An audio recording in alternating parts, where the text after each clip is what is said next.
Gjiu i fajës i Krutan, shqiptaris i la një nam, gjiu i fajës Zok Petriti, Esat Pasha e Porositi. Gjiu i fajës Ecën Siros, na muer gjakun me karroc, amanet more Esat Pasha, gjiu të fajës ti bish mbrapa. Se gjiu i fajës i Krutan në Stamboll ka lanë një nam, ka marrë gjakun begu tem, mos u trem sadrazem, kam pague begun tem.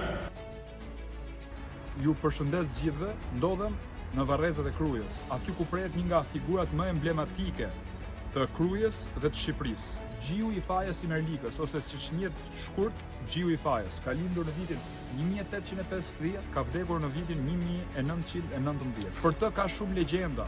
Është një personazh i cili i ka shërbyer Gani Bek Toptanit. Kur Gani Bek Toptani, një person shumë i pasur në Shqipërinë e Mesme, por jo vetëm, u vra nga sultani i Turqisë, atëherë në Krujë dhe në Tiranë pa diskutim razia. Gani Begut nuk kishte kushtemër të hakur dhe filli vetëm Gjiu i fajës Merligës mori përsipër tuniste për Stamboll. Hasi shumë peripeci të mëdha, rruga nuk ishte e lehtë për të gjetur dhe për të vrarë atë person që këtij i kishte vrarë pikërisht njeriu e tij më të afërt. Kur shkoi tek ura e Gallatës, sepse aty ka ndodhur dhe atentati, kishte marrë me vete 2 pistoleta. Njërin e kishte vendosur majtas dhe tjetrën djathtas.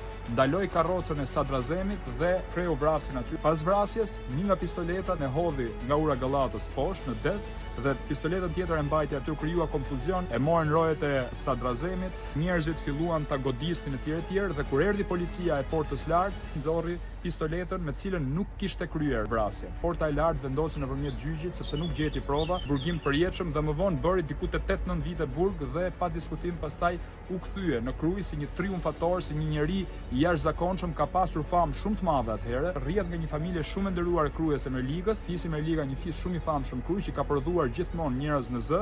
Mund t'ju përmend një emër tjetër, firmtar në deklaratën e pavarësisë, siç është Mustafa Merlika, një herë ka qenë dhe kryeministri i Shqipërisë. Unë do doja t'ju lexoja pikërisht këtë moment që ndodhet në varrin e tij. Këtu pranë përjet, ai që vdekja si atuti synin, kur prototipi i Krutanit të kohës së vet, që pati për flamur të jetës së tij besën e burrnin. Gjiu i fajës i Merligës është një figurë shumë interesante që duhet njiheni me historinë e tij.